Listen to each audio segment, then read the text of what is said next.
Somos Luis Velázquez y Eduardo Porcarelli. Los invitamos a que nos acompañen todos los martes a las 6 de la tarde en El Séptimo Laberinto. Un viaje por los confines de nuestro mundo interior y exterior. Ciencia, filosofía y esoterismo. Por la visión radio.net. Información que va contigo. El Séptimo Laberinto. Y estamos aquí con todo nuestro público con un tema apasionante, la música del alma. ¿A quién no le apasiona la música? La música nos hace ir hacia recuerdos del pasado, nos produce sentimientos, nos produce también muchas sensaciones de todo tipo, desde amor, desde relax, desde música para meditación, etcétera. Y eso es parte de lo que vamos a conversar en el día de hoy con tres invitados maravillosos desde distintas perspectivas. Vamos a tener hoy como invitado desde Perú al doctor Nilton Custodio. El doctor Nilton Custodio es neurólogo, médico del Instituto Peruano de Neurociencias, es magíster en medicina y máster en neurociencias, y él está trabajando también mucho el tema de la relación que hay entre la música y los efectos cognitivos, lo que es el funcionamiento del cerebro y la música. Ha escrito algunos artículos al respecto y va a ser muy interesante hablar con él. Y desde Bogotá, en la primera sección, en la primera hora del programa, vamos a tener a un experto en musicoterapia, aplicación de la música a terapias para mejorar los cuadros de autismo, para mejorar pacientes que están en terapia intensiva, para mejorar problemas de relacionamiento de los seres humanos con otros seres. Desde Bogotá nos va a acompañar Rafael Maya, quien es magíster en musicoterapia en la Universidad Nacional de Colombia y maestro en música con énfasis en clarinete de la Universidad Central. Y en la segunda parte del programa ya les presentaremos, vamos a tener al maestro Eduardo Marturet, pero cuando lleguemos a la segunda parte del programa lo presentaremos. Es el director de la Miami Symphony Orchestra y es una persona extraordinariamente increíble y con mucha sensibilidad hacia los temas de la música. Luis. Sí, realmente este es un tema apasionante y que me ocupó también mucho tiempo realmente revisar. Hay alguna literatura interesante y el impacto de la música, digamos, en el alma y en los sentimientos. Yo no sabía que los chinos utilizaban la música para curar, por ejemplo. Tampoco sabía que los griegos elaboraron 7 escalas musicales a las que atribuían una gran influencia en determinados estados de ánimo. Imagínate el campo que abarca. Y la ciencia moderna se ha centrado en este gran enigma, en el enigma que se llama cerebro, el capaz de interpretar sonidos y asociarlos con pensamientos, sentimientos, y que poco a poco va a develar los secretos, y precisamente uno de los invitados es especialista en eso. Eduardo. Bueno, fíjate, Luis y Alexia también, la música tiene efectos sobre los seres humanos impresionantes, porque a veces en momentos de mucha angustia nosotros escuchamos música para relajarnos, o en momentos en que alguien quiere descargar una conducta determinada, haciendo deporte, o en el momento en que alguien siente que necesita desahogarse. La música también sirve como una terapia, o la música en todo lo que se relaciona con el romanticismo y con el relacionamiento con otros seres humanos. Y todos en general tenemos preferencia hacia un determinado tipo de música. Uno se preguntaría por qué razón, porque unas personas prefieren un tipo de música y otro. ¿Es una conducta aprendida o es que hay un tipo de morfología adecuada o de personalidad adecuada para determinados tipos de música? Y digamos que eso desde el punto de vista de quienes somos simplemente oyentes de la música, pero en el caso de quienes componen música, quienes ejecutan música, también hay otras realidades y otros funcionamientos distintos del cerebro en el momento de hacer una composición o en el momento de ejecutar un instrumento musical. Toda la maestría, toda la técnica que se requiere para ejecutar instrumentos musicales y mucho más para dirigir una orquesta, de manera que es muy misterioso, inclusive cuando uno tiene que remontarse a los orígenes de la música.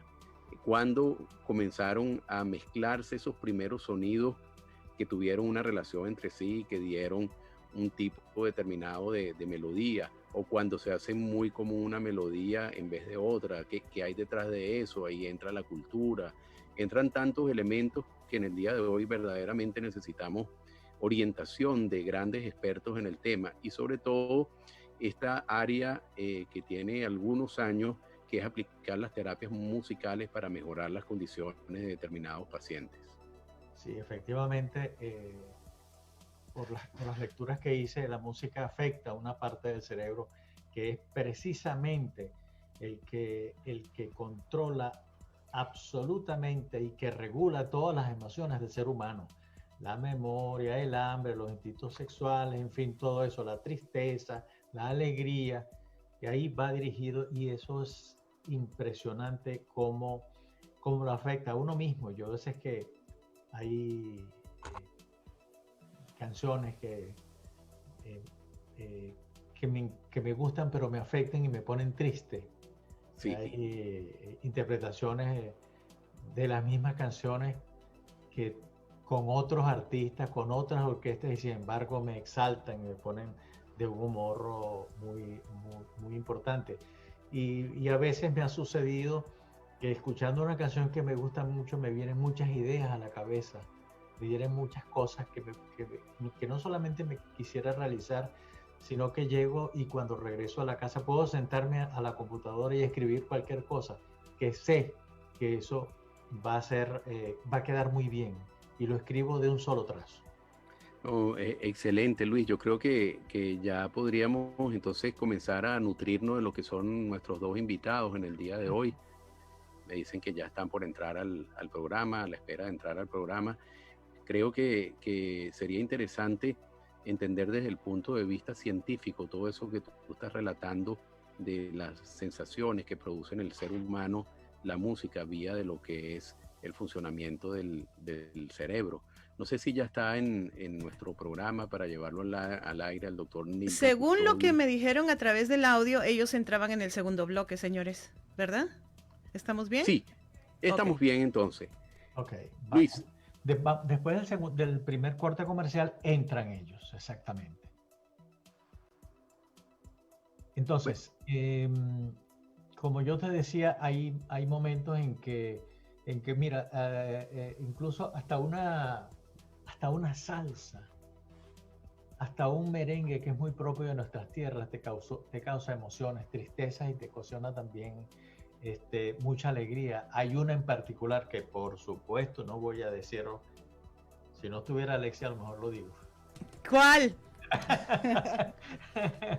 Pero hay una en particular que realmente me emociona. ¿Una me salsa? Emociona por la letra, por la música, que me suena tan lindo, es lo que yo llamo una idilio, ejecución redonda. ¿cuál es? No te voy a decir, Alexia, no te voy a decir porque no me te voy a burlar. decir. Ok, está bien. Después averiguaré. Pero la música es así. Mira, pero la música es así. ¿Y cuál es tu música favorita, Luis? Cualquier cosa bien ejecutada. Es decir, puede ser una pieza clásica, una maravilla. Por ejemplo, el Adagio d'Albinoni, me parece que es como ejecución una pieza perfecta. O simplemente una música típica, o una salsa, o un merengue. Yo soy particularmente muy afecto a la música romántica, al bolero. Ahora, qué curioso es la aproximación que da la música a lo que son los recuerdos, ¿no? Uno escucha una melodía e inmediatamente hace la asociación con una situación que uno vivió en el pasado, y al escuchar esa música en particular, esa canción en particular, no solamente está la asociación con la situación del pasado, sino que ahí mismo se activan todas esas sensaciones que se sentían en el momento en que se escuchó esa canción. De verdad que la música sigue siendo un misterio y también un lenguaje de expresión universal. Puedes llevar a personas de distintas nacionalidades a un concierto y entre ellas puede haber cierto nivel de comunicación, a un nivel energético al escuchar esa música. Eso es muy interesante. Sí, es como un mismo lenguaje que percibimos todos. pero que se expresa a través de los sentimientos. La canción favorita de Luis es Qué Bello de Kiara. No, a mí particularmente no es la que me gusta, en todo caso, y la que me gusta más no la canta un venezolano, en todo caso es un caribeño, y hasta ahí llego. Pero dínoslo, Luis. Hasta ahí llego. Pero sé que eso me emociona mucho y a veces paso tiempo sin escucharla por evitar ese tipo de emociones, ese tipo de sentimientos. Y, me quedo tranquilo y me quedo tiempo a veces sin escuchar música. Yo te confieso una cosa, la música para mí en toda la casa es fundamental. Desde que yo entro a mi casa hasta que me acuesto a dormir es fundamental. Eso me mantiene vivo. Es más, yo siento que en la familia que no escucha música es una familia triste, es una familia que no tiene sentimientos y que no comparte. Esa es básicamente mi apreciación. Y hubo una vez una de mis hijas, la que vive en Denver, estuvo acá y entonces fuimos a visitar a unos amigos y ella me dice, ¿se siente tristeza en la casa? Me pregunta, ¿tú no lo sientes? Yo le digo, claro, pero es que en esta casa no escuchan música. La costumbre de ese ambiente en el hogar. Ajá. Sí, no escuchan música. Entonces tú ves que el intercambio entre ellos no es normal. No hay armonía, no hay algo que los una. No escuchan música. La música te da eso, armonía, paz. Te da tristeza y te da alegrías. Es importante escuchar música todos los días. Yo, si tuviera las posibilidades, yo hubiese instalado esos equipos modernos en los que uno aplaude ¡pen! Cuando entra a la casa pero bueno. Todavía es tiempo, Luis. No te creas, yo pregunté ya cuánto cuestan y te digo, por ahora escapan de mis posibilidades, pero no tendré. Hay tiempo, yo voy, sí. yo consigo. Hasta, ¿saben que a mí, por ejemplo, la música de las caricaturas, pero de las historias, por ejemplo, Remy o Marcos, me hacía llorar? O sea, las historias igual, ¿no? O sea, esas historias que de repente se quedan sin la mamá o algo. Sí, Esta canción de Los Caminos de la Vida, por ejemplo, también es una canción que sientes, pero sientes en el alma, ¿verdad? Sí. Lo mismo me sucedió con el Sahar, que fue una de las piezas que nos mandó el maestro Marturet. Realmente, yo te lo voy a enviar a Isa porque creo que vale la pena que escuche. Y yo no sé si esta palabra se ajusta a lo que sentí, pero me afectó en todo caso. La sentí en el cuerpo. Sí, te Y sacude. también nos envió un alma llanera para meditar, con una mezcla del alma llanera con fondo para meditación. Sí, muy pero interesante. lástima que la mandó ahorita y en SoundCloud, entonces no la puedo bajar acá. Pero bueno, ya queda para la próxima, ¿no? Ya queda para la próxima. Sí, lamentablemente. Sí. Vamos a la pausa, chicos. Ahora vamos a una pausa comercial y ya regresamos.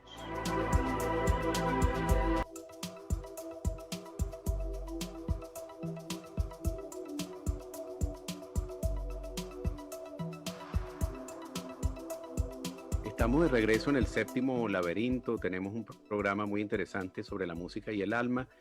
Y tenemos ya nuestros dos invitados en el estudio, el doctor Nilton Custodio desde Perú, y desde Colombia nos acompaña Rafael Maya.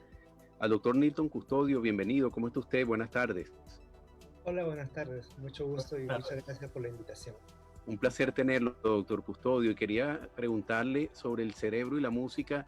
¿Qué es la neuroanatomía de la música? Háblenos un poco de ese tema. Ok, se refiere a todas las estructuras nerviosas que se involucran en cómo entender la música y cómo plasmar a través de las estructuras cerebrales el entendimiento y la comprensión de la música. Es decir, que la música tiene un circuito. Este circuito se llama el circuito acústico primario. Obviamente consta del nervio auditivo, el tronco cerebral, el tálamo, que es una estructura interna del cerebro, específicamente el cuerpo geniculado medial, y finalmente la corteza auditiva. Esto quiere decir que luego que uno escucha música y viaja a través del oído interno, llega a la cóclea, luego atraviesa el nervio auditivo, llega al tronco cerebral, específicamente en una estructura, se va a comunicar hacia el tálamo y finalmente a la corteza temporal. Pero es importante que en el tálamo hay comunicaciones que se van a enviar hacia la amígdala, de tal manera que el aspecto emocional de la música se comparte desde el tálamo hacia esta amígdala y también una parte de la corteza prefrontal, que es específicamente la corteza orbitofrontal medial. De tal manera que cuando uno escucha música pueden activarse muchas de estas áreas. Puede ser que uno pueda procesar la música de manera modular. Cuando tú escuchas una canción, primero realizas un análisis acústico a partir del cual cada uno de sus módulos se encarga de cada componente. Por ejemplo, la letra de la canción será analizada por el sistema de procesamiento del lenguaje, mientras que el componente musical será analizado por otros subsistemas, una organización temporal y una organización del tono. Finalmente, ¿cómo sabemos qué tipo de música es? Obviamente el sistema léxico musical, algo así como que va al sistema del Spotify y busca qué música es y la recuerdas de esa manera. Y si ya tú quieres evocar y cantar esa música, ya se activan áreas motoras, de tal manera que en el cerebro todo está integrado para que uno escuche, sienta, la evoque, la cante y si quieres la bailas. Entonces interviene ya el sistema motor. Claro. Bienvenido, Rafael Maya. ¿Cómo has estado? Muy bien, muchas gracias. Muy honrado por esta invitación para ustedes y todos sus escuchas, sus oyentes.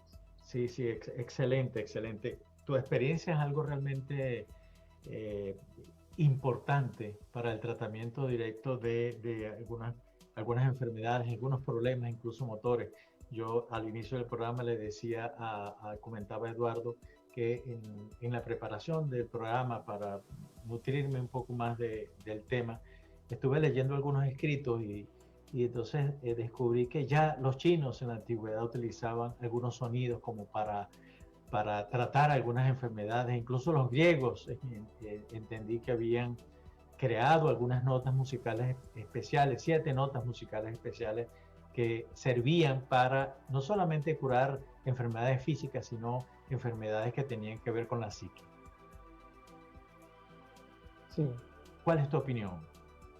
Bueno, en musicoterapia como tal, hablamos de 2 momentos históricos muy particulares. Tenemos un momento histórico que comienza en la antigüedad, efectivamente. Hay relatos históricos de culturas como la griega, como la egipcia, como la romana, e incluso ya en la era moderna después de Cristo, también algunos relatos, por ejemplo, en lo que hoy conocemos como Italia, donde la música era usada con fines curativos y terapéuticos, ¿sí?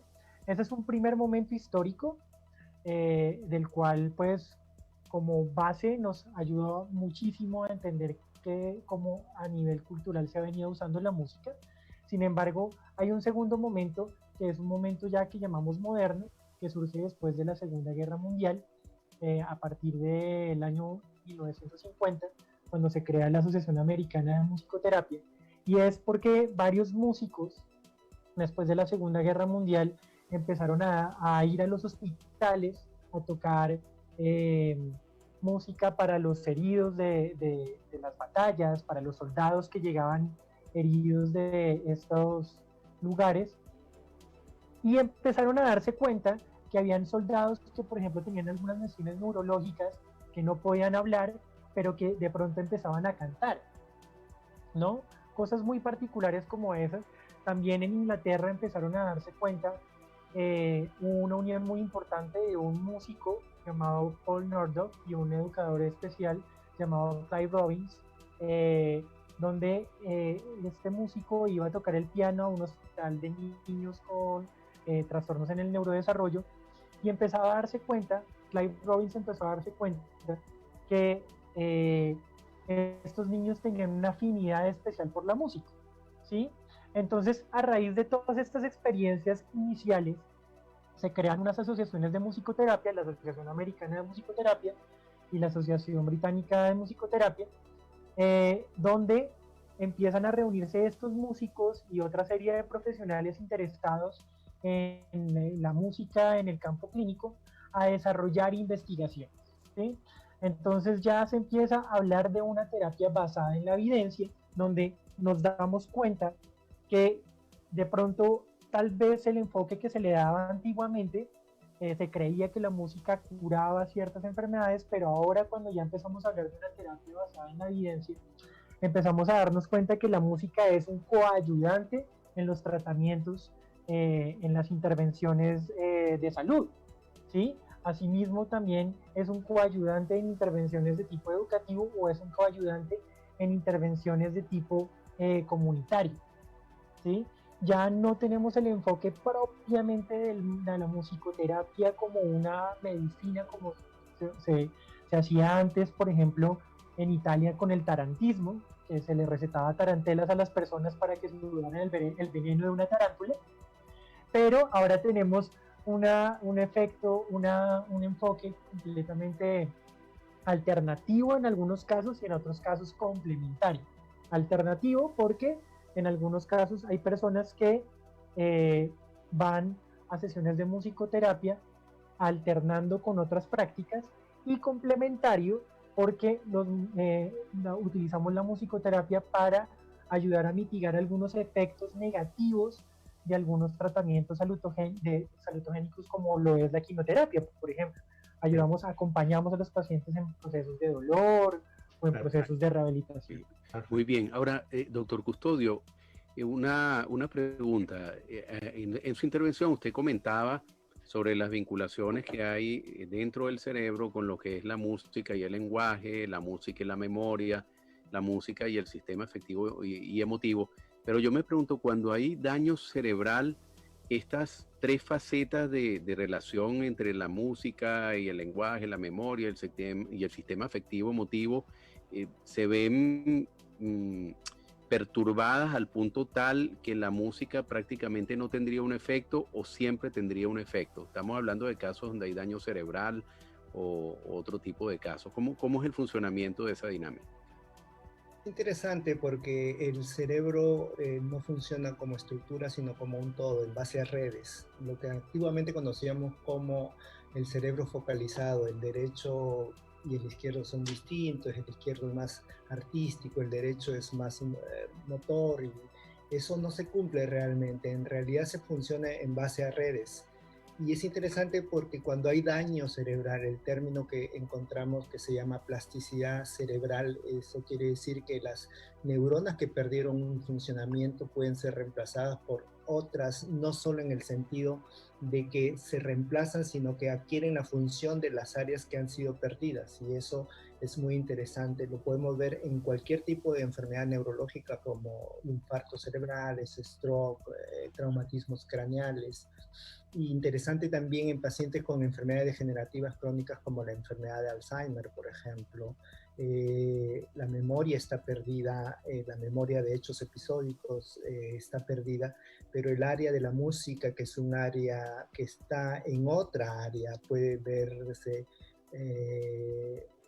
reconfortada porque una persona puede recuperar información no a través del episodio, sino a través de la música. Por ejemplo, nuestros abuelos escuchaban Sonora Matancera, boleros, y cuando ellos tienen algún problema emocional en la enfermedad, vas a ver cómo calman sus síntomas de angustia, de ansiedad o de psicosis o de alucinaciones cuando escuchan un bolero, y eso los tranquiliza, probablemente porque es alguna de las mejores etapas de su vida, de tal manera que los sistemas se reactivan de una manera paralela, de tal manera que si tú tienes un área perdida puede reemplazarse por otro, y la música logra hacer eso. Interesante. Vamos a una pausa comercial, pero antes yo quisiera dejarle una pregunta al doctor Custodio, y tiene que ver con un comentario que le hice yo a mi hija. Nosotros, yo soy de los que digo que si no hay música no hay alegría, no hay sentimiento, no hay sensaciones, es decir, no hay memoria. para mí es muy importante llegar a la casa y escuchar música. Y es muy importante poner una radio, prender el televisor, lo que ahora es mucho más fácil encontrar por esa cantidad de aplicaciones que hay. Entonces eso le da como, no es un sentido de la vida, pero sí le da o marca una relación distinta en una familia que escucha música constantemente, como que tiene una cosa, algo distinto que el resto de la familia, pero me gustaría que me lo respondiera al regresar de la nueva pausa comercial. Bueno. De darle la palabra al doctor Custodio, quisiera agregarle un detallito nada más. ¿Qué hace la diferencia entre escuchar y tocar un instrumento? Doctor. Ok. Sí, definitivamente las áreas cerebrales de los músicos y no músicos son distintas. De hecho, hay evidencias de que quienes son músicos tienen más activas determinadas áreas, y eso va a depender también del tipo de instrumento con que toca. Las áreas más desarrolladas van a tener que estar relacionadas con áreas occipitales o áreas temporales o áreas parietales. Sin embargo, cuando se ha estudiado y si esto es genético o es desarrollado en el tiempo, se ha concluido que esto se desarrolla con el tiempo. Los niños que van desde los 3 a los 7 años a aprender música y luego son evaluados alrededor de 15 o 30 años de edad, no muestran mayores diferencias, mientras que los que han empezado entre los 7 u 8 años de edad, conforme pasa el tiempo y son evaluados longitudinalmente, las áreas más desarrolladas son en los que más tiempo han tenido en el aprendizaje musical, de tal manera que la música se forma en la niñez alrededor de los 5 o 7 años de edad. Y obviamente esto los vuelve más sensibles para algunas habilidades. De hecho, ellos suelen ser más ejecutivos, suelen ser más hábiles visoespaciales, de tal manera que pueden resolver problemas de la vida real, pueden tener mejor toma de decisiones, de tal manera que la música no es cierto que los vuelva más inteligentes, pero sí tienen mejor capacidad de toma de decisiones que los que no son músicos. Suelen ser tal vez mucho más ordenados. Algunos tienen la idea de que los músicos son bohemios, solo algunos, no todos. La mayor cantidad de músicos tienen mejor capacidad de resolución de problemas, y esto tiene que ver con que los estudios de resonancia magnética funcional han logrado demostrar que quien más música toca tiene estructuras más desarrolladas que los que no tocan música. Sí, es increíble, y yo le pregunto a Rafael, tú tienes un trabajo admirable, que es tratar de ayudar a pacientes vía la ejecución musical. Rafael, a mí me gustaría que tú compartieras con nosotros alguna de las experiencias que tú has tenido en el día a día, casos que te hayan impactado mucho, casos donde tú hayas visto evolución haciendo el trabajo que tú haces. Coméntanos un poco sobre eso. ¿Qué haces? ¿Qué tipo de pacientes tratas? ¿Y qué experiencias has tenido tú para compartir con nosotros? Bueno, básicamente yo actualmente trabajo en las unidades de cuidado intensivo de 2 hospitales de la ciudad de Bogotá, aquí en Colombia. Trabajo en toda la parte de manejo de paciente crítico, apoyando todo lo que es manejo de dolor, expresión de emociones e ideas, recuperación de algunas funciones y habilidades tanto cognitivas como motrices. Y también acompaño pacientes en fin de vida. Y también a lo largo de mi carrera me he desempeñado en el área de neurorehabilitación infantil, trabajando sobre todo con chicos con autismo y parálisis cerebral. Más que compartir experiencias de casos puntuales, me gustaría como hacer como una generalidad de lo que es mi trabajo, porque realmente con tantos pacientes que veo al día, en este momento poner uno en particular me queda muy difícil. Pero realmente he visto que lo que más me ha llamado la atención es cómo la música en ambientes tan difíciles, en ambientes tan adversos, tiene un poder tan impactante con simplemente tocar la canción que es significativa para la persona que está con dolor, ¿sí?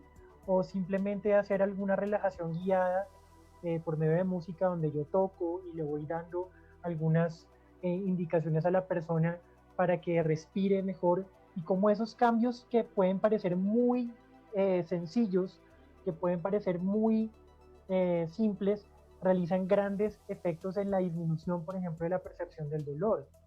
O incluso, por ejemplo, tocar la canción significativa para una persona que está en fin de vida, cómo puede ayudar primero para que la persona esté más tranquila en ese momento, y también para que la familia pueda hacer un duelo anticipado, que a la larga son momentos que son muy difíciles en la vida de las personas, eh, pero que se viven con un nivel de belleza y también de hermosura en medio de todo, y al final las familias, en medio de lo difícil que es la situación, lo terminan agradeciendo con mucho amor. Entonces, esas son cosas que a mí me tocan bastante. También poder acompañar a los bebés neonatos en las unidades de cuidado intensivo para ayudar a mitigar todos los efectos que producen los sonidos de las unidades de cuidado intensivo, y ayudar a las mamás que están en esos momentos tan complejos, utilizando herramientas como el canto materno. Son cosas que puedo compartir en este momento y que creo que son convenientes como dar a conocer con las personas, ¿no? Qué maravilla. Escúchame una cosa, Rafael. Sí. Ese tratamiento es válido también para aquellos que son adictos a las drogas. Sí, pues de hecho hay estudios como tal, hay personas, hay musicoterapeutas, no es mi caso, pero sí hay musicoterapeutas que se especializan en el tratamiento, rehabilitación de personas con adicciones a las drogas, digamos, porque hay unos en las adicciones a la drogodependencia, hay niveles de ansiedad demasiado elevados, y hay, sobre todo en los procesos de rehabilitación, algo que se llama síndromes de abstinencia. Entonces, la musicoterapia es muy efectiva en la reducción del síndrome de abstinencia y en el tratamiento en la disminución de los niveles de ansiedad en este tipo de personas. Y también ayudan a desviar la atención del pensamiento ansiógeno, que en este caso es la necesidad de consumo. Claro. Pues, excelente. Doctor Custodio, yo tengo una pregunta en relación a la música, ¿no? Uno definitivamente escucha melodías que son más agresivas, digamos, el heavy metal. Sin embargo, hay personas que dicen que se sienten relajados escuchando heavy metal. Como de repente uno escucha música más suave o, digamos, melodías para meditar, como ese género que se llama New Age. Y hay personas que les gusta mucho, pero hay personas que dicen que les genera mucha ansiedad.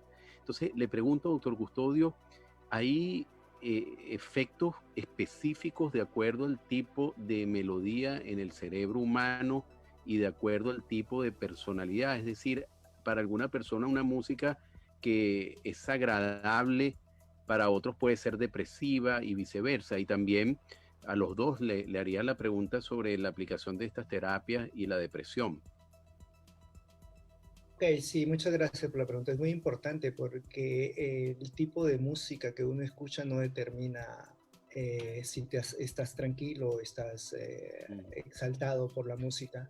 Depende mucho de la personalidad. Tener la personalidad es importante para la música que uno escucha. Uno puede saber ya qué música escucha conociendo a la persona cuando tú lo estás entrevistando. Si es pausado, tranquilo, ya tú supones que va a estar escuchando música media romántica, música clásica. O si el paciente es muy conversador, no respeta de repente las normas y te trata en primera instancia de tú y te responde y tú dices es un poquito hiperactivo, entonces ya tú puedes sospechar qué tipo de música puede estar escuchando, pero eso no es ni bueno ni malo. Lo importante es que tú puedes ya saber cómo podrías ayudarlo cuando tú digas vamos a tratar de entrar en bien, y yo no le voy a hablar de una música diferente a la que le guste, sino que yo entablaría una mejor conversación de acuerdo a sus gustos musicales y ponerme en empatía con él para tener una buena sinapsis al momento de enfocar su problema. De tal manera que la personalidad es importante y es muy útil saber qué música ellos escuchan para poder entablar una relación de médico a paciente. Y eso tiene que ver, por ejemplo, cuando lo hacemos para recuperación de los pacientes con deterioro cognitivo, todavía no demencia, es decir, tienen problemas de memoria, tienen problemas de lenguaje, pero son funcionales, están trabajando, están en las reuniones familiares, pero por ahí son olvidadizos. Entonces, lo que hacemos nosotros es un programa de búsqueda de la música de su etapa entre los 30 y 45 años de edad para rememorar y ver que está tranquilo, porque ponte que con una música de Los Panchos, por ejemplo, él perdió al mejor amigo o él perdió al amor de su vida y tú le pones eso y encontrarle, levantarle, como se dice, el ánimo se lo vas a hundir. Lo tumba, sí. Tienes que saber bien sus gustos musicales, tienes que saber la historia de su vida para plantear una respuesta en relación a la música, de tal manera que aquí es muy importante conocer la personalidad premórbida. Perfecto. Doctor, Rafael, vamos a una nueva pausa comercial y ya regresamos.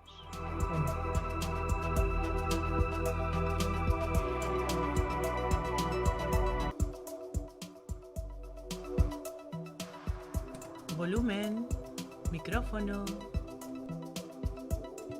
Perdón. Pero bueno, estamos de nuevo en Séptimo Laberinto. Doctor Custodio,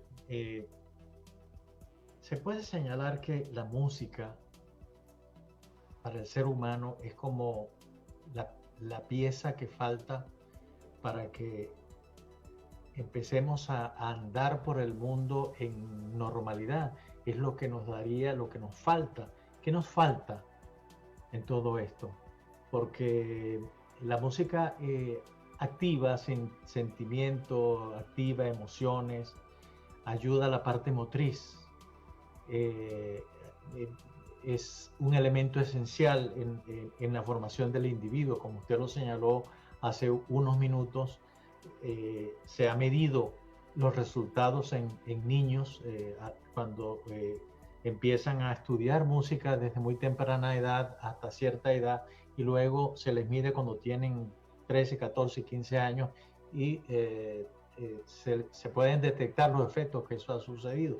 Usted mismo nos ha dicho que una persona vinculada a la música tiene mayor capacidad de decidir, mayor capacidad para poder pararse en un escenario determinado y tomar las decisiones correctas. Es eso, es vital que nosotros escuchemos diariamente música. Eso hace la diferencia en la armonía de una familia, sobre todo en estos momentos que estamos pasando por una crisis pandémica que tiene a toda la familia metida en la casa y que han habido buenos resultados, pero la mayoría como que no han sido todos buenos.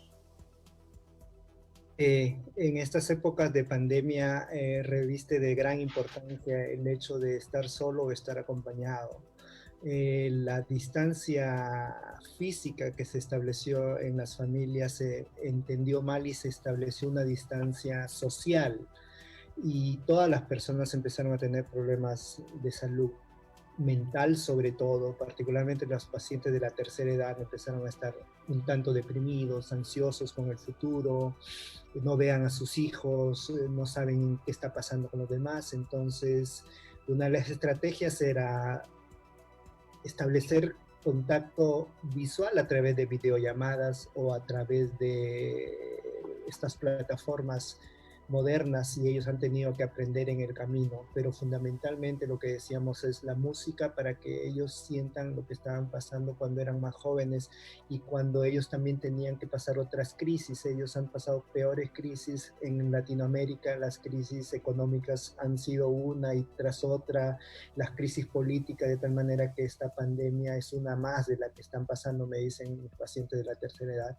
y la música los ayuda a reconfortarse. En general, si uno dice la música es buena o es mala, depende del ángulo con que uno lo vaya a ver. Definitivamente la música ayuda en todos los estándares de nuestras vidas y podemos verlo porque algunos ruidos, por ejemplo, que podríamos llamarlo la música de nuestra vida, la polución auditiva, tú sales a las grandes ciudades y lo que escuchas es bocinas de autos, carros a gran velocidad y el smog y todo eso es entre comillas una música mala, es una música que te hace cambiar de humor, que te pone a la defensiva cuando estás frente a un auto que te cerró el camino y que todo eso va y tú dices me pongo música para tranquilizarme y logras estar menos agresivo, de tal manera que la música definitivamente sí forma parte de cada minuto de nuestras vidas y depende de cómo la enfoquemos para sacarle el mayor provecho.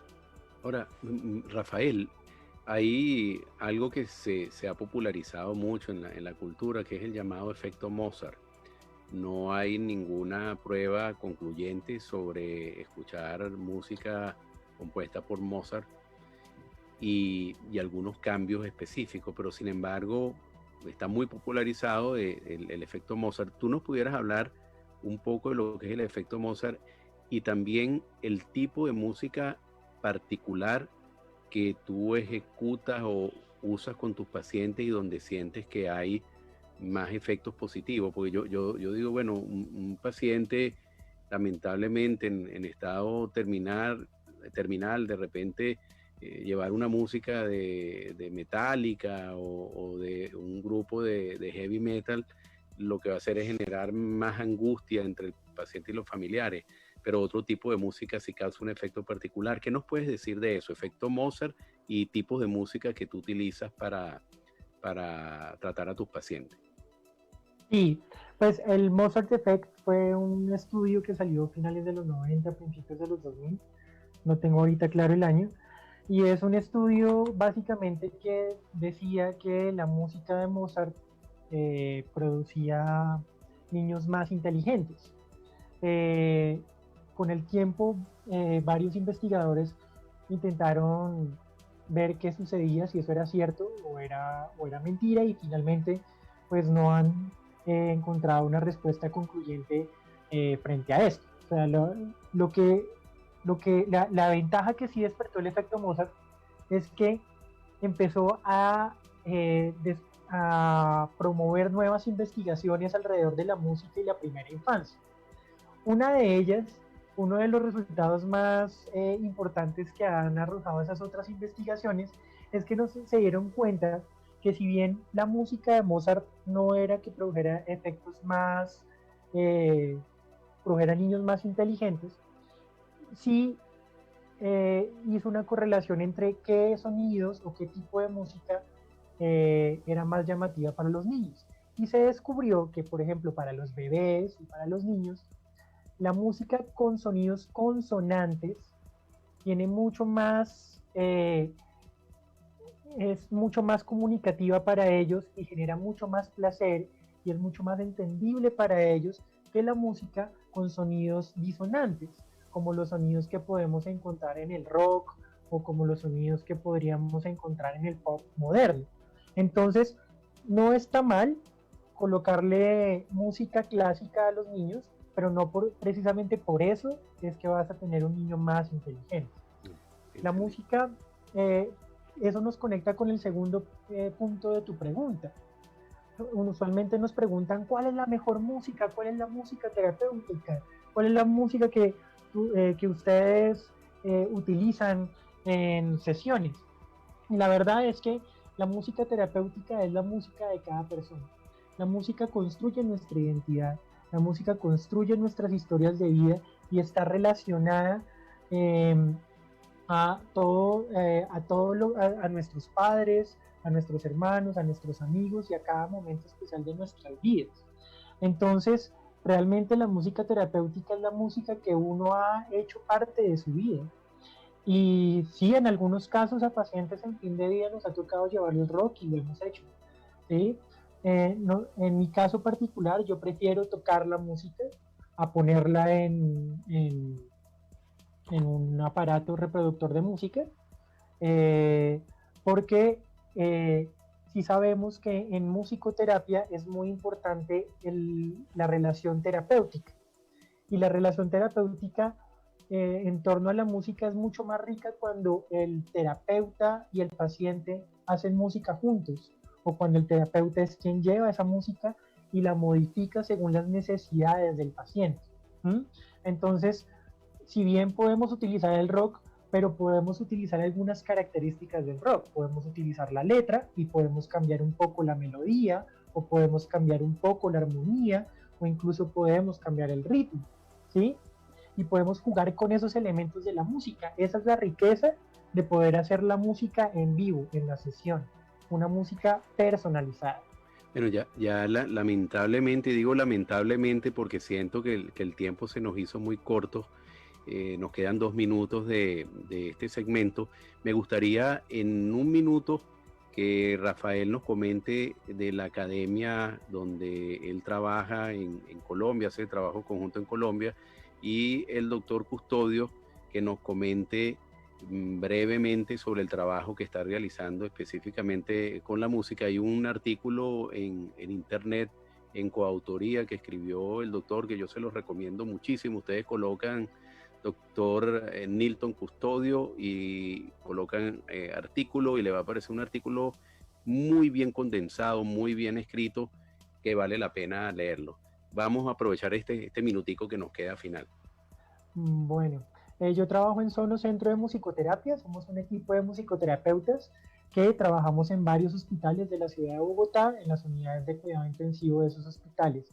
Y también tenemos servicio particular en un consultorio donde atendemos pacientes con varios tipos de condiciones, ya sean patológicas o no patológicas. Personas que, por ejemplo, utilizan la musicoterapia como una forma de autocuidado. Hacemos sesiones individuales y también virtuales. Excelente, doctor Custodio. Muchas gracias. Bueno, yo soy neurólogo y neurocientífico, trabajo en el Instituto Peruano de Neurociencias. Nuestro core de pacientes es básicamente las enfermedades neurodegenerativas, particularmente Parkinson y enfermedad de Alzheimer. Actualmente dirigimos muchos estudios clínicos para retrasar la progresión de la enfermedad, particularmente con estrategias no farmacológicas, donde se incluye ahí la musicoterapia, pero también incluye dieta saludable, ejercicio y fitness cognitivo, de tal manera que podemos brindar una mejor oportunidad de tratamiento para estas enfermedades degenerativas. Muchas gracias por la invitación. Bueno, ha sido un inmenso placer tenerlos a los dos. Yo los invito a que nos sigan escuchando en el sitio web de la emisora o viéndonos por Facebook Live. Estoy muy agradecido que hayan estado en el programa en el día de hoy, y después del corte comercial nosotros vamos a tener al director de la Miami Symphony Orquesta, el músico y maestro venezolano Eduardo Marturet. Un inmenso placer, doctor. Muchas gracias. Y antes de que se vaya, doctor, yo quiero que usted me responda esta pregunta, pero en la próxima oportunidad que tengamos para conversar. Seguro, Luis, tendremos que hacer otro programa con ellos. Muy interesante. Existe algo que se llama mantra. Quiero saber qué sucede con los mantras, que forman parte de toda una religión. Pero bueno, se la dejo para que me responda en el próximo programa que vamos a tener con usted. Un fuerte abrazo a los dos, y ha sido un momento muy, muy nutriente para todos. Muchísimas gracias por la invitación. Gracias. Un placer estar acá. Vamos a un corte comercial y ya regresamos.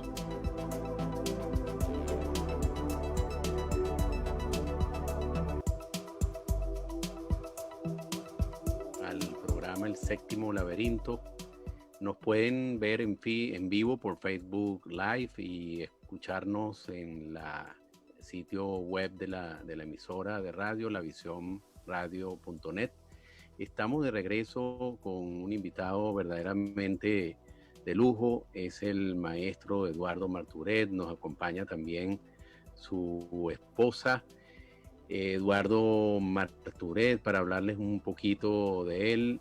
Es venezolano, ha guiado casi 800 conciertos con más de 50 orquestas en 3 continentes. Durante 30 años de trayectoria se ha consolidado como un director de repertorios innovadores, inquieto por la investigación y la formación de nuevos talentos.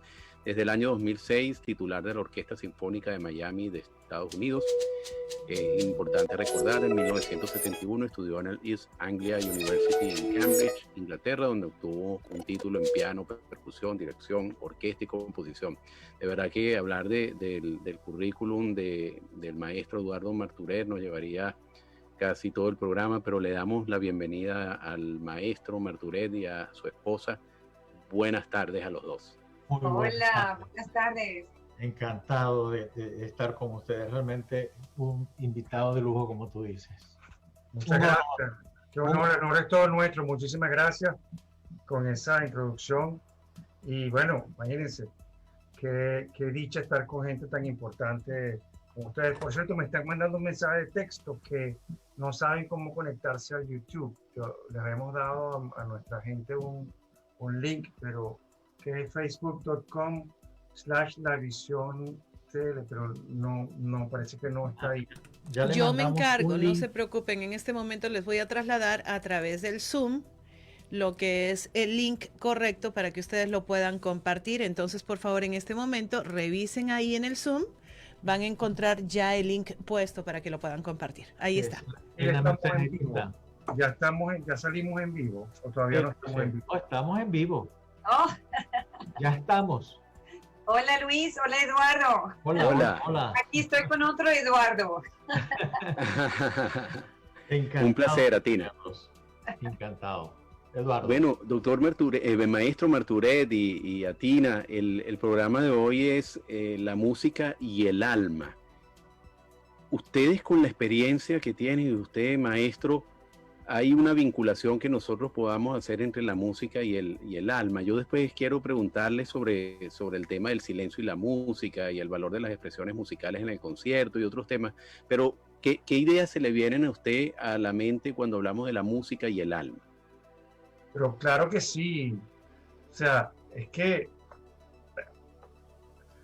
hay una frase, por cierto, me acabo de acordar, que decía que yo soy conductor de almas. Imagínate tú.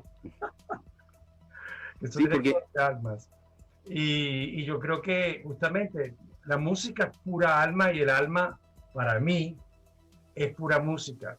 Ya, por supuesto, eso no para todo el mundo es que el alma sea música, pero sin duda que la música es pura alma, es muy, muy fuerte. Y yo creo que eso no es una respuesta poética, ni mucho menos. Yo creo que es algo que obedece a una gran realidad y una construcción muy clara en la que nosotros estamos hechos. No nos olvidemos, como dice el dicho del hinduismo, del budismo, que nosotros no somos seres físicos con experiencias espirituales, sino que nosotros somos seres espirituales con experiencias físicas.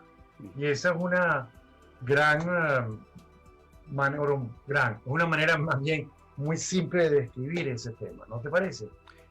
Me parece. Inclusive usted en una entrevista, ustedes dos, usted comentaba que cuando usted está dirigiendo una orquesta, lo que se está haciendo dirigiendo es el movimiento de energía, prácticamente, ¿no? Por supuesto se ejecuta música, se dirige, pero lo que está ocurriendo dentro de la sala de conciertos es movimiento de energías que están fluyendo, sentimientos, sensaciones, etcétera. Y eso lo llevo inmediatamente con una pregunta. ¿Usted ha sido algo crítico de la organización en conciertos? Leí algo sobre eso, las expresiones musicales en concierto, específicamente bajo la estructuración clásica. ¿Qué nos puede decir al respecto? Bueno, yo no realmente he querido criticar la forma del concierto, al contrario. Yo creo que lo que tú acabas de describir, de que esas energías que uno maneja se hacen posible cuando hay un concierto en vivo. O sea, hay público, hay músicos que la toquen. O sea, haya director o no, ya depende del número de los músicos. Pero pueden ser 3 músicos y director, y esa energía está siempre ahí. Lo que yo sí he dicho es que nos hemos encasillado mucho en términos muy específicos, música clásica o música no clásica, que hace que nos aferremos a unos modelos muy, muy tiesos, que no nos dejan respirar, que no nos dejan ver otras oportunidades. Y yo creo que este momento que estamos viviendo de del encierro es perfecto para obligarnos a vivirlo de otra forma. No sé si eso responde a tu pregunta. Sí, exactamente. También decir algo, porque Sí. lo que dicen nuestros amigos siempre es que Eduardo en el escenario crea magia, es un chamán. Ellos lo llaman muchas veces, él es como un chamán, porque la manera como él dirige y conecta la audiencia es tan espiritual, es prácticamente una experiencia espiritual lo que está pasando ahí y lo que la gente lo perciba así. Me llama mucho la atención y me gusta mucho porque yo también lo siento así. No porque Eduardo es mi esposo, pero es que la gente lo dice siempre, dice, pero esto es algo mágico, lo que crea Eduardo es magia pura en él. Y yo creo que lo haces muy conscientemente, Eduardo. Tú en el escenario lo creas así. Yo te veo cómo te preparas. Realmente uno ve cómo te contestan además los músicos. No es un concierto especial, es una energía bien especial que se crea. Puede ser. Y en ese momento en que usted está dirigiendo, digamos, va a entrar usted al momento en que va a dirigir, en el momento que ya usted está dirigiendo, usted siente casi un estado como el que puede sentir un ser humano en meditación profunda. Sí, en el caso del desdoblamiento, de hecho, yo dejo al director de orquesta en el escenario. Ese es otro personaje que no es el que te está hablando ahorita aquí. Si no, sería insufrible, sería insoportable. Y mi mujer no me soportaría. Esto es un monstruo, ese no lo queremos en la casa. Maestro, usted también en una entrevista, como puede darse cuenta, leímos todo lo que usted ha dicho.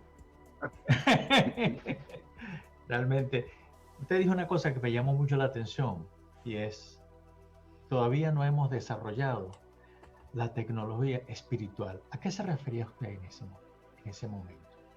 Bueno, precisamente, si aceptamos que nosotros no somos seres físicos con experiencias espirituales, sino seres espirituales con experiencias físicas, nosotros no terminamos de aceptar este desdoblamiento del que estoy hablando. Entonces nos aferramos a la experiencia física como si fuese la experiencia básica, y no lo es. Entonces, una fórmula que se me ocurre que pudiésemos desarrollar la tecnología espiritual es, bueno, entender que tenemos que aprender a ser seres espirituales, que en el fondo fue lo que llegamos aquí a hacer. Es como si aprendiéramos de pronto a ser seres humanos, que estamos aprendiendo otra vez. De hecho, una persona honesta aprende todos los días a volver a ser un ser humano, pero en este momento de la pandemia, del encierro, nos obliga a volver a aprender a ser seres humanos. Entonces es un fenómeno parecido, pero del lado espiritual. Luis, yo creo que es la mejor forma de explicarlo brevemente. Sí, yo lo entendí. Y resulta que antes de este segmento estuvimos conversando con dos personas, sobre todo con un doctor neurólogo especialista en temas de música, un investigador, el doctor Custodio, y yo le hice la siguiente pregunta. En estos momentos de pandemia, en donde la familia se encuentra reunida, algunos se sienten forzados, otros no, la música puede jugar un papel para armonizar a aquella familia. Yo escuché de usted un audio que envió Sahar, le envió Eduardo, y le puedo confesar que yo me sentí conmovido con eso que escuché. Absolutamente conmovido. Gracias. Entonces, yo lo que quisiera saber es ese papel que juega la música, el papel que juega lo que usted produce, lo que producen los músicos, lo que produce una persona que ejecuta un instrumento en la armonía de la familia, en la armonía del individuo. Eso es lo que yo quiero saber de usted. Fíjate, estás mencionando una música muy particular, porque la música que yo le compuse a Zaha Hadid está construida con elementos matemáticos, geométricos muy claros, que el hombre los ha usado durante milenios y que se ha reconocido, se ha descubierto que tienen una influencia directa sobre el cerebro. Eran originariamente conceptos de belleza. Los griegos lo usaron para construir sus edificios, los filósofos observaron la naturaleza que manifestaba esas, esos elementos matemáticos, esas figuras geométricas, como es el caracol, el espiral. El universo está construido así, pero de pronto empezamos a descubrir que si nosotros construimos un mensaje en el tiempo, con esos valores geométricos, concretamente la serie de oro, la serie Fibonacci, que ahora puedo explicar más en detalle cómo funciona, el cerebro no tiene otra alternativa que conectarse inconscientemente con él.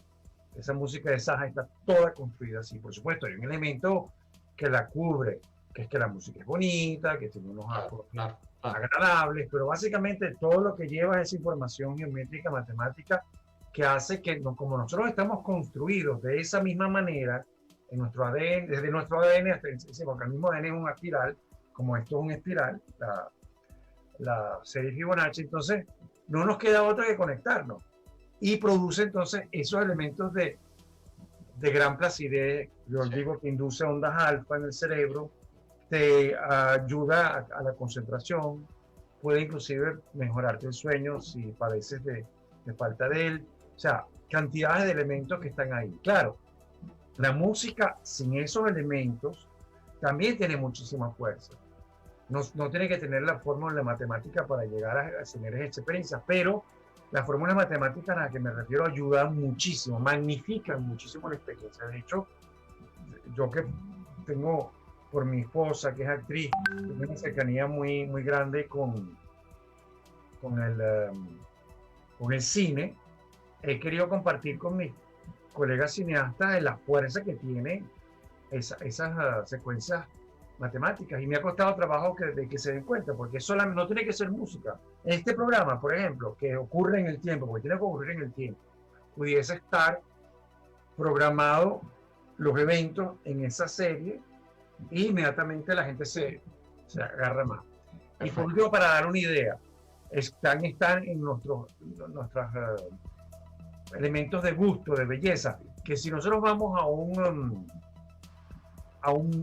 bar, a un restaurante, un bar lejísimo, en una aldea más lejana del mundo, una aldea que es solamente 100 habitantes.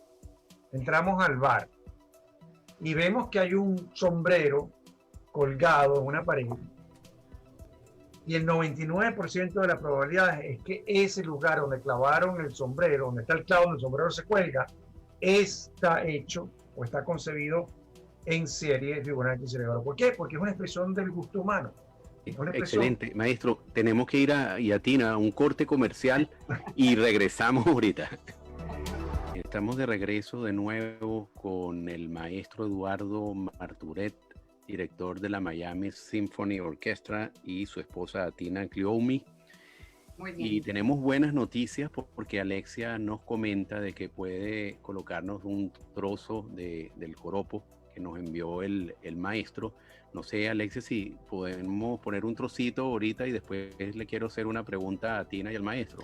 ¿Cuánto quieres? ¿30 segunditos? ¿Un minuto? Usted me dice. Vamos a poner un minuto. Un minuto, ¿ok? Lamentablemente.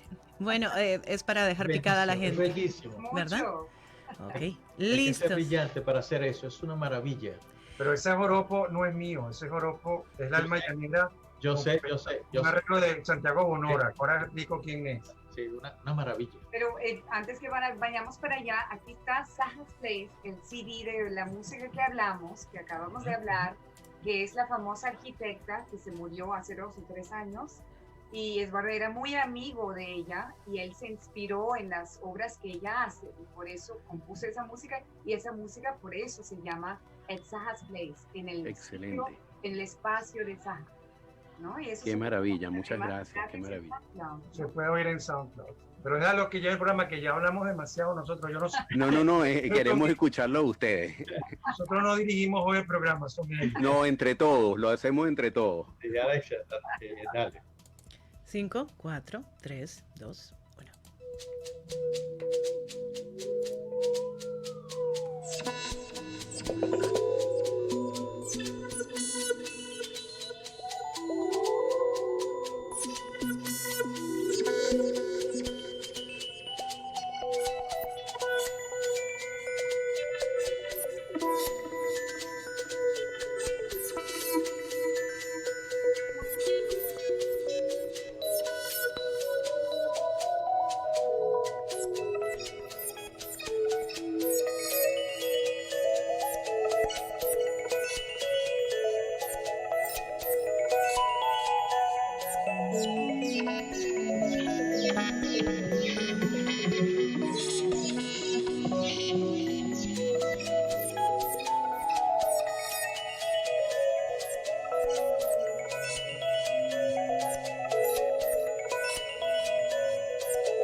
No, maravilloso. Muchas gracias, Alexia, por ponernos esa trozo de joropo venezolano. Yo quiero aprovechar de preguntarle al maestro y a Alexia, perdón, al maestro y a Tina. Maestro, usted tocando el mismo repertorio dirigiendo la orquesta con el mismo repertorio ante públicos totalmente distintos, tiene sensaciones distintas dependiendo del público, y hablando desde el punto de vista energético. Y a Tina, escuchando conciertos dirigidos por distintas personas, siente una fuerza muy especial cuando el director del concierto es el maestro. Claro, por supuesto que sí, porque para mí ya yo no quiero ver a otro director.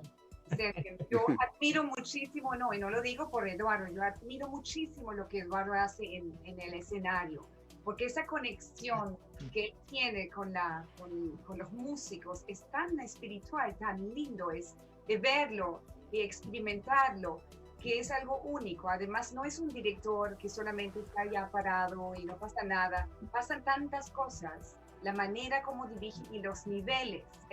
Por eso tiene mucho que ver con esa frecuencia en que él cree y donde la audiencia se eleva. Es una cosa tan única, y por eso digo, siempre es una experiencia espiritual. Yo me siento como en una meditación. A veces uno viene cansado, agotado, con muchos problemas, entra en un concierto y la transformación es tan especial que yo digo, bueno, él tiene como una cláusula especial, Eduardo, tiene como un secreto ahí que es muy único. No solo, y también, claro, los arreglos, porque no son arreglos normales, no es que se trata de tocar una música cualquiera, sino él siempre elige una música muy especial. También hasta el día es especial, de repente con astrología ve cómo es la energía del día. Hay tantos factores que hacen esa experiencia tan única. Pero también, como decían ellos, es el público que es diferente. O sea, yo lo que dirijo en Miami, jamás se me ocurriría dirigirlo en Berlín, porque es un público muy diferente, totalmente diferente, con un nivel de concentración, con unos gustos, con una estética. Lo que hago en Venezuela tampoco. Entonces, esa simbiosis es inevitable, que tiene que ver con la audiencia. Pero yo no quería dejar de pasar el tema de Alma Llanera en versión de Santiago Bonora, porque lo acabamos de escuchar y no quiero que se nos olvide el hecho de que es una versión tan diferente, tan rara, porque tiene un elemento curativo. Entonces estamos hablando de la sanación por la música, y el doctor Bonora lo que está haciendo, que es brillante, él logró, como él es cristaloterapeuta, él trata con cristales, es su manera de sanar. Entonces él logró buscarle la frecuencia musical a los cristales y la lleva a la música. Entonces no solamente cura con los cristales, sino cura con la música. Esa versión de Alma Llanera es curativa totalmente. Da bienestar, los detalles específicos de la curación los puede explicar él. Y yo creo que él sería un invitado de lujo para usted, de una eminencia, un hombre conocido en todo el mundo, porque puede explicarles, es un descubrimiento. Él está en este momento haciendo historia con eso, porque esa Alma Llanera la compuso hace 15 días, imagínate. Qué maravilla, muchas gracias. Impresionante. Entonces no quería hacer esa cuñita porque claro. Te aseguro que se quedaron impactadísimos. La primera vez que yo la vi, bueno, no puede ser, y eso que me ha puesto cantidades de cosas que ha hecho últimamente. Por eso es que nosotros estamos en este momento, lo que preguntaban ustedes, Luis y Eduardo, ante un paradigma nuevo desde todo punto de vista, y estamos viviendo un momento fascinante en la historia. En vez de que nos afecte, de que nos lamentemos, no, el hecho de que estemos obligadamente encerrados nos hace ver una perspectiva totalmente diferente. Con toda seguridad saldremos, ¿verdad? Si nos portamos bien. Pero vamos a salir mejor que antes. ¿Por qué? Bueno, porque pudimos como que reconstruirnos, volvernos a programar, que es lo que decía Luis hace un rato sobre cómo podemos nosotros hacer la tecnología de la espiritualidad. Yo quiero escuchar de ustedes y también el tema del silencio, ¿no? Porque muchas veces cuando uno medita, lógicamente uno se conecta con el silencio. Usted en algunas oportunidades ejecutó o dirigió una obra relacionada con el silencio. Sí. ¿Nos puede relatar esa experiencia? Sí. Yo hice el estreno en el sur de la Florida de 4 minutos 33 segundos de silencio de John Cage. John Cage es un compositor norteamericano que en los años 60 compuso esta obra para piano o cualquier instrumento. Y la he tocado varias veces para piano solo. Esta vez lo hice con toda la orquesta, en silencio. La orquesta no toca, sino que se escuchan los ruidos, en fin. Pero en el fondo esa obra es un statement, es como un mensaje de lo que puede llegar a ser. Más que una obra, por supuesto que es importantísima. Pero el silencio tiene una gran importancia a todo nivel. Primero porque es el único momento donde tú puedes escuchar tu propio sonido, Eduardo. Que lo tienes, pero está totalmente contaminado con el ruido que nos rodea, de todo tipo, inclusive el ruido mental, ¿cierto? Entonces ese momento de verdad vale oro, es una fortuna que tienes de poder encontrarte en un sitio con el mayor silencio posible, que no haya la nevera, ni el aire acondicionado, ni los carros molestándote, y que entonces empiezas a escuchar. Nosotros tenemos un sonido de dentro del cerebro, ¿ah? Todos lo tenemos. El que no lo oye porque no lo quiere escuchar, está ahí. A mí particularmente me reconforta de una manera fabulosa. De hecho, yo te puedo decir que no te está afinado entre un la y un si bemol. Está bien. Sí. Vamos a otro y no vayan a creer, vamos a mucho miedo tocar esa obra, porque es una obra de silencio, está loco, se va a ir todo el mundo. Y después, claro, pero yo le voy a dejar a usted una pregunta. Que Sí. quiero que me la responda al regreso. ¿Y qué tal el mantra? Es una música la que recitan los monjes budistas en sus templos. ¿Y hasta dónde llega ese mantra? Yo quisiera que habláramos de eso al regreso del corte comercial. Qué bonito.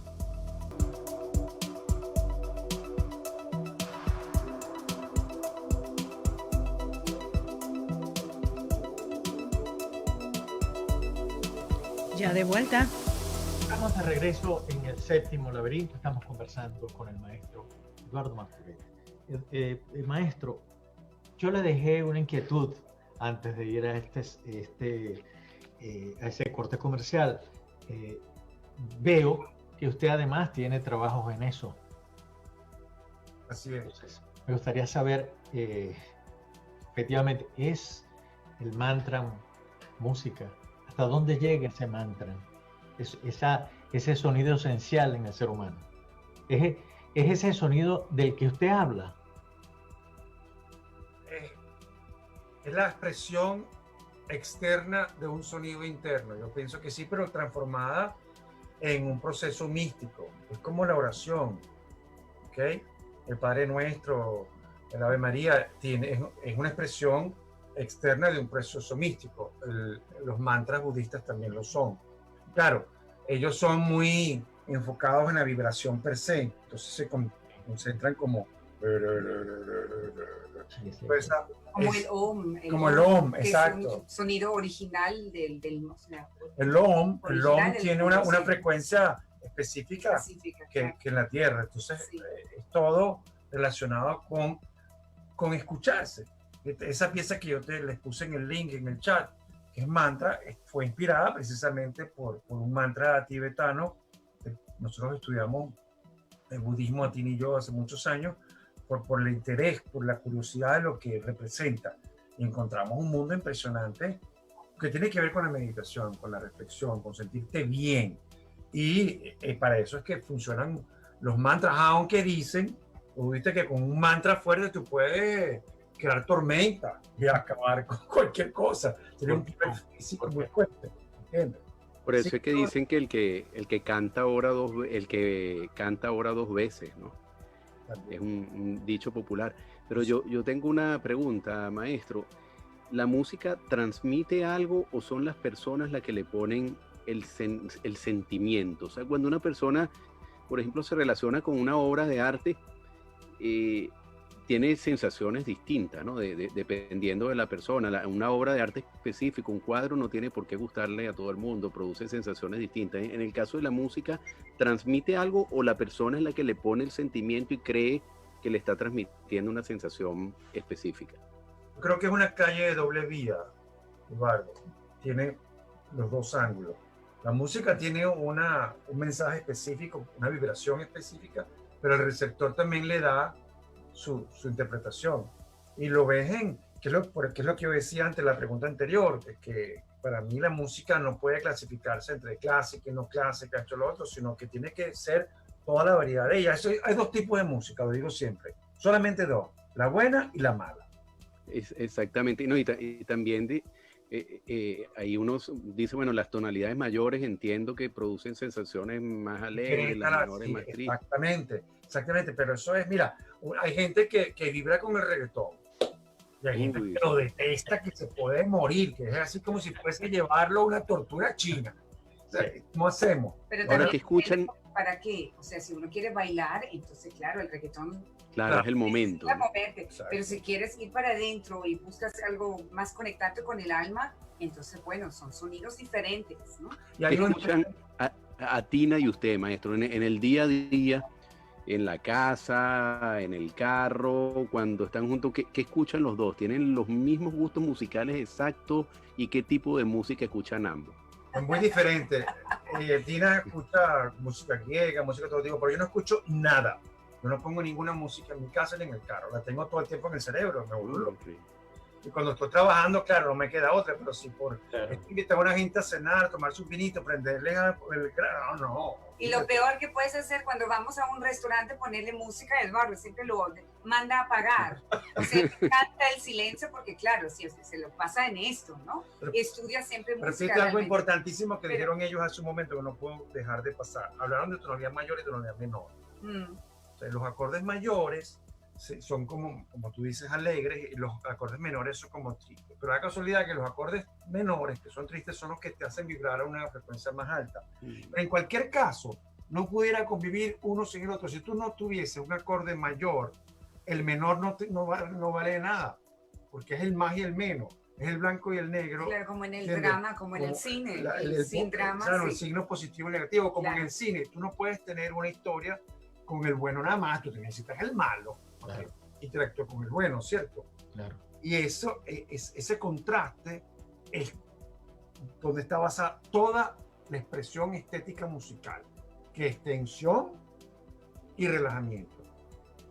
Ahora, yo quisiera escuchar, escuchándolos ustedes, el momento de la composición, ¿no? Porque Atina dice, bueno, y usted tiene todo el tiempo música en su cerebro, pero cuando llega el momento de componer es un momento de poner cierto orden, ¿no? Para lograr un producto, sobre todo usted que también ha compuesto soundtracks, música para películas. Claro, ahí está el efecto de la imagen, y ese efecto de la imagen como que pareciera más sencillo relacionarlo con música, pero en el momento que usted no está viendo imágenes, ¿cómo se relaciona usted con la composición? Desde el silencio, a lo mejor usted quiere silencio absoluto, quiere dejar de sintonizar esas melodías en su cerebro y llegar al silencio para entonces poner orden y producir. ¿Cómo es ese proceso en su caso? El proceso es el mismo que yo creo que tenemos todos cuando creamos algo. Primero nos lo imaginamos y después que lo tenemos en el cerebro, que se va como cocinando, que se va poco a poco madurando, es que decidimos, bueno, ponerlo. Entonces, hay un factor muy interesante que la gente olvida. Y es que tú no puedes cantar una nota, producir una nota si no la escucha tu cerebro primero. De hecho, nosotros cuando aprendimos a hablar, lo primero que nos costó cuando éramos bebés era oír la palabra. Lo que pasa es que nos acostumbramos después. Pero si el bebé no oye primero la palabra en el cerebro, no la puede producir. ¿Ok? Entonces, eso te explica que todo lo que sale al exterior viene de un proceso interno. Juro, el violinista, de hecho, no puede tocar una nota si no la escucha. El único instrumento que suena solo es el piano porque está afinado. ¡Pum! Tú le das la tecla y suena. Okay. Pero para contestar tu pregunta, sí escuchamos música, tampoco así, sonidos.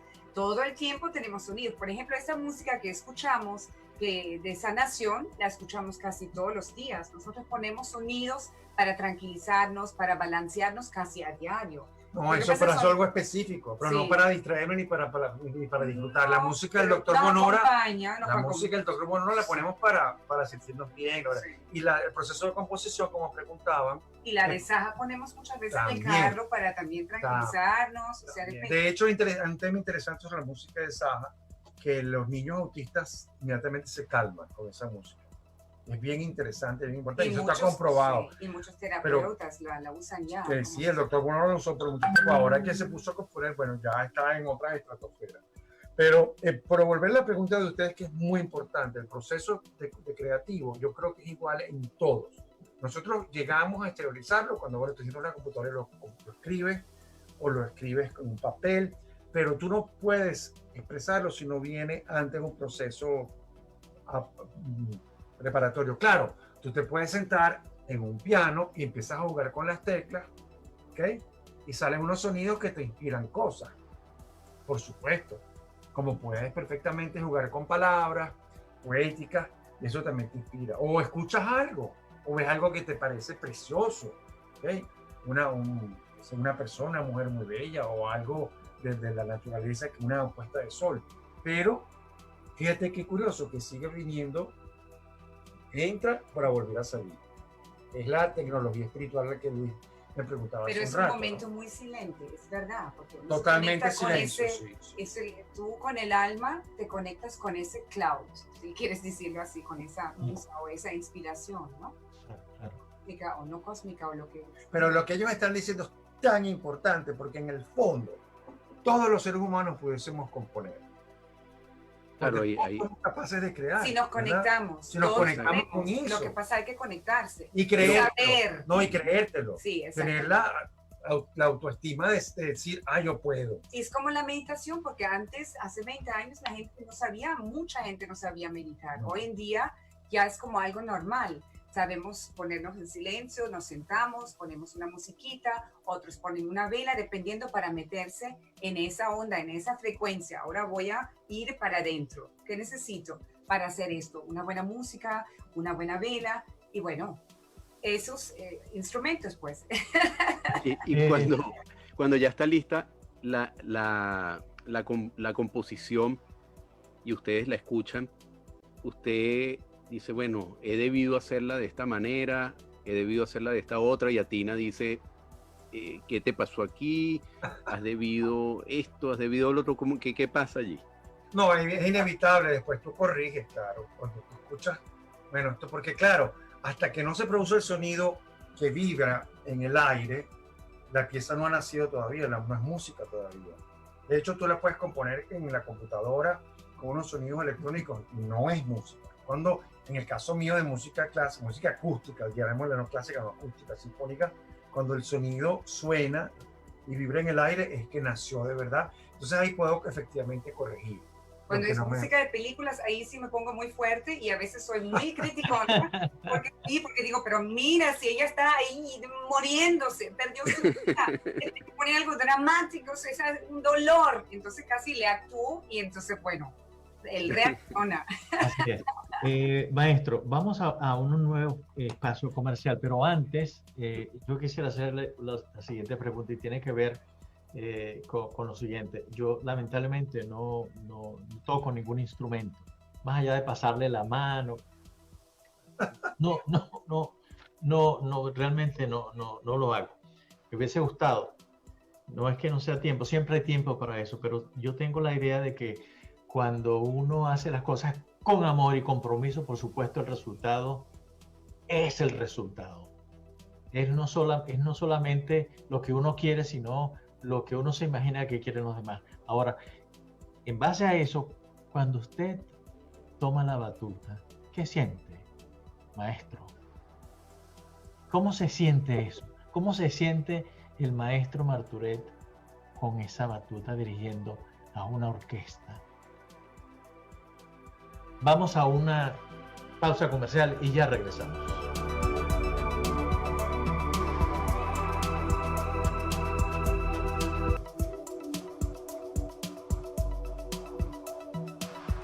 Ya de vuelta. Sí. Estamos de nuevo en Séptimo Laberinto. Estamos conversando con el maestro Eduardo Marturet Maestro, yo le dejé una inquietud antes de irnos a esta pausa comercial. Eso mismo, a eso me refería. ¿Es de mando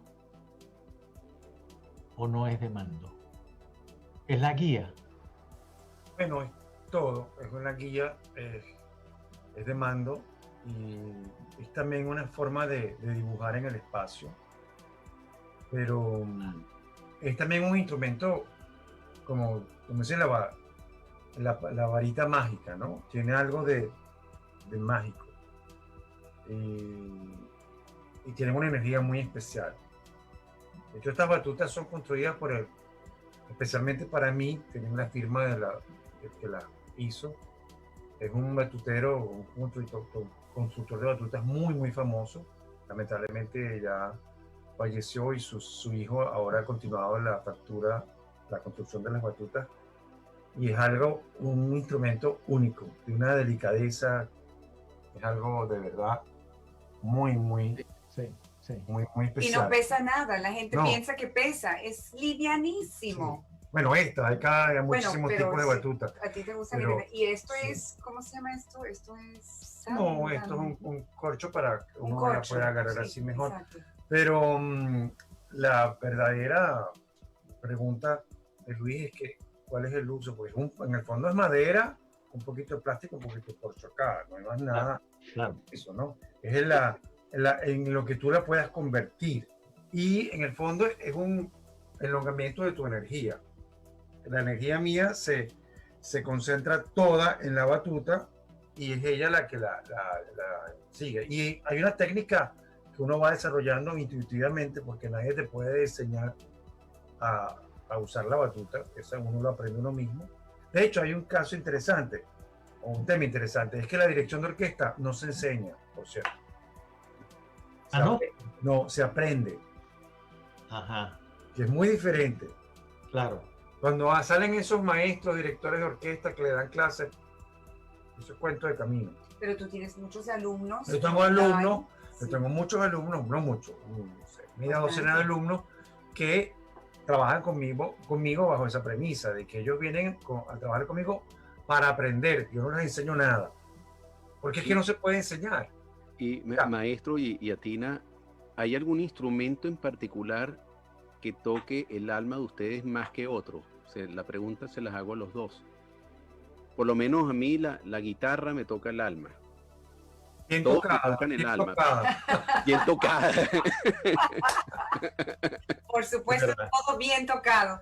A mí me gusta mucho el piano, me encanta el arpa. El arpa me parece tan celestial y no sé, me transporta. Uy, cuando oigo un arpa, pero tan difícil, porque bueno, muy pocas obras tienen arpas, ¿no? Por lo menos las que tocamos aquí en Miami. Pero me encanta. Lo que pasa es que el enemigo de tocar bien un instrumento es el virtuosismo. Porque prefieren enfocarlo desde el punto de vista virtuoso, de ser unos grandes técnicos. La técnica siempre está ahí presente, se lucen mucho con ella y se olvidan del sonido. La guitarra, por ejemplo, es un instrumento con una sonoridad fabulosa, aún después de tantos siglos, a mi modo de ver, totalmente inexplorada. Perdón, sí. Sí, no, lo escucho. No. Y si tú tienes un guitarrista que de verdad entra en el sonido del instrumento, bueno, lo que pasa es que quizás la música que toque entonces sea un poco rara, porque no sea la música virtuosa que todo el mundo está acostumbrado. Ok, está bien, pues, pero eso no es. Y hay paralelos muy parecidos. En cuanto a enseñar la dirección, tú no puedes enseñar tampoco a alguien a ser presidente de nada, ¿verdad? Eso se aprende, ¿cierto? Eso no se enseña, ¿verdad? Y el virtuosismo tiene algo parecido al otro ejemplo, que de qué te vale ser virtuoso en lo que sea si no hay alma. Así es. En lo que sea. Y eso lo aprendimos mucho en Miami, porque la música se siente. Es que no tienes que conocerla. ¿Cuánta gente tenemos nosotros? Una audiencia nueva que no sabe nada de música clásica. Vienen del fashion, de la moda, vienen de otras cosas y siempre vienen porque dicen, a mí me encanta, porque yo me conecto y la manera como se presentan las obras, yo me conecto y me encanta, pero yo no sé nada de música. Y esa es la idea, que la gente se conecte con el alma. Pero tú vas a hacer un paralelo muy tierra. Manejar un carro, tú puedes ser un corredor de carro, un Fittipaldi, puedes ser el virtuoso corredor de carro o lo manejas como nadie, pero no tiene alma, no te estás conectando con el vehículo, y te voy a decir, no te estás conectando con un instrumento, es un instrumento además, Claro, también, claro. ¿verdad? Y Claro. si tú te conectas con él de una forma sana en el presente, además que es otro tema que nosotros estamos acostumbrados a vivir en otros tiempos, pero no vivimos aquí ahora, te concentras, lo disfrutas muchísimo más. Tú no tienes que estarle demostrando al del lado que tú corres más que él, ¿verdad? O que tu carro es más... No, es, ¿verdad?, vivirlo de verdad. Y yo creo que esta entrevista es mágica en ese sentido, porque ustedes están tocando esos temas que son tan importantes, que uno tiene que volver a la esencia de uno, y es que tanto más rico. Eso es lo más importante. Enorme, y ¿verdad? que además es ahorita el swing del momento. Todo se trata de conectar con el alma. Tenemos que ir para adentro otra Así vez. es. Nos está mostrando todo, nos está mostrando que para afuera no es para adentro. Y creo en la música muestra eso mucho. Desde la inspiración tenemos que movernos, desde la gran pasión. Si uno actúa con pasión y desde la inspiración, todo es posible. Sí. Y la música muestra eso, la buena música, los buenos artistas. Es un poco lo que yo decía. Sí, es un poco lo que yo decía. Todas las cosas que hacemos con amor y con pasión, con dedicación, por supuesto, que todo tiene que dar un fruto que es igual. Y el propio ejemplo del maestro del automovilista, que es un corredor de carrera, pero si está pendiente de otras cosas y no se está dedicando exclusivamente a su carrera, no está dentro de ese motor que está rugiendo, difícilmente puede obtener un resultado al final de la carrera. Difícilmente. Yo tenía una pregunta, bueno, y un comentario. Recordaba con lo que ustedes estaban relatando hace un momento, que tengo un amigo que me dijo que después que él estudió crítica literaria, no disfrutaba más de la lectura de novelas si no cambiaba de canal, porque entonces lo que estaba buscando era cada error. Entonces yo le dije, bueno, menos mal que yo no estudié crítica literaria, porque así disfruto de los libros. Pero tengo dos preguntas para ustedes. Maestro, ¿ha dirigido usted Sin Batuta y qué ha sentido al dirigir Sin Batuta? Y después les quiero preguntar a los dos que me respondan sobre su top 5 de composiciones que les lleva a ustedes recuerdos del alma, que los lleva a recordar a los dos un momento de la infancia, un momento importante en sus vidas, alegre, triste. Entonces, dirigir Sin Batuta y el top 5. Pero dirigir Sin Batuta, yo dirijo muchísimos conciertos dejando la batuta de pronto en el atril y sigo dirigiendo así, o de repente la tomo en la mano izquierda y estoy haciendo así. O sea, que no es que la batuta sea absolutamente necesaria, pero la batuta, como decía antes, es un canalizador fuerte de energía. Y que es como una espada también. Una varita mágica. Sí, no, y a veces también como una espada. Tiene esa fuerza. Cuando de pronto hay la música que amerita que entonces sea todo... O de pronto, entonces yo no dirijo, dejo que la orquesta toque sola, entonces mis movimientos son muy vagos, a propósito, para que ellos puedan expresar más, porque en el fondo, y se parece mucho a lo que hizo un presidente, el director ideal es el que no tiene que estar dirigiendo la orquesta, sino que deja la guía que suene sola. El presidente es lo mismo, el presidente el ideal es el que deja que el país... Que todos hagan y que el país fluya normal, y no estás metiendo ahí a hacer las cosas que no le toquen, ¿verdad?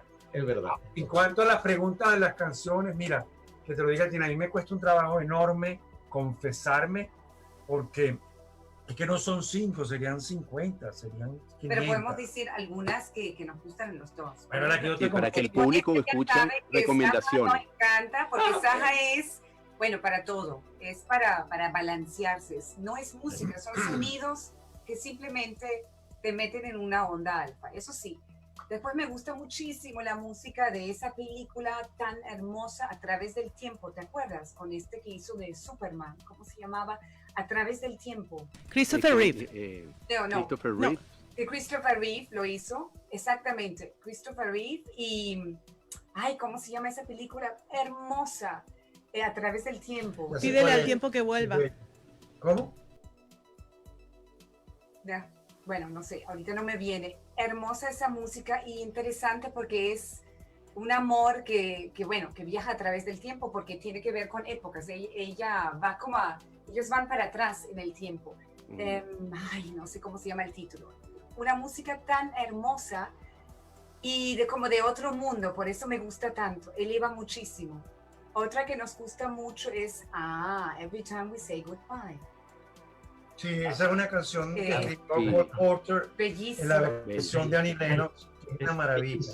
Muy bien. De hecho, si ustedes entran al canal de YouTube de la Miami Symphony, está cantada en la misma versión, perdón, de Annie Lennox, la canta Vero Pérez, la cantante boliviana extraordinaria. Búsquenla, está de las primeras en la lista.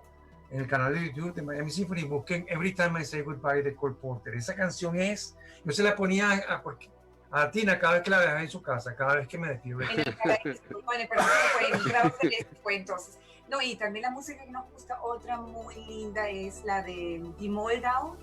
¿Cómo se llama eso en español? El Moldau de Smetana. Smetana, muy lindo. Además, la presentamos muchas veces aquí en el teatro en Miami. Incluso yo bailé con Antonio Drijas, el venezolano, el bailarín, a esa música. Y Eduardo tocó con la orquesta. Fue una presentación bellísima.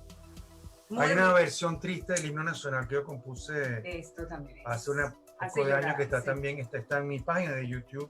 Okay. Que el himno nacional tiene una fuerza tan grande, pero esto es una versión está también en mi página de Instagram, por cierto, y en Twitter.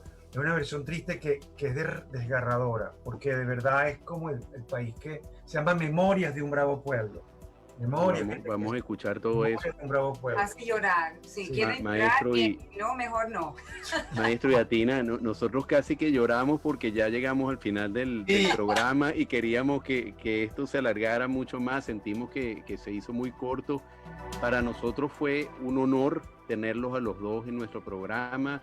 Hemos seguido la trayectoria de ambos por muchos años. Un placer haberlos tenido en el programa el día de hoy y esperamos tenerlos en una próxima oportunidad. Y gracias de nuevo, mil gracias por estar con nosotros. Gracias, Eduardo, gracias, Luis. Gracias. Una bella conversación más que una entrevista. Le deseo más éxito. Ustedes hacen una dupla excelente. Espectacular. Se complementan yin y yang fantásticamente. Muchas gracias. Muchas gracias. Un fuerte abrazo. Gracias. Bravo. Encantado.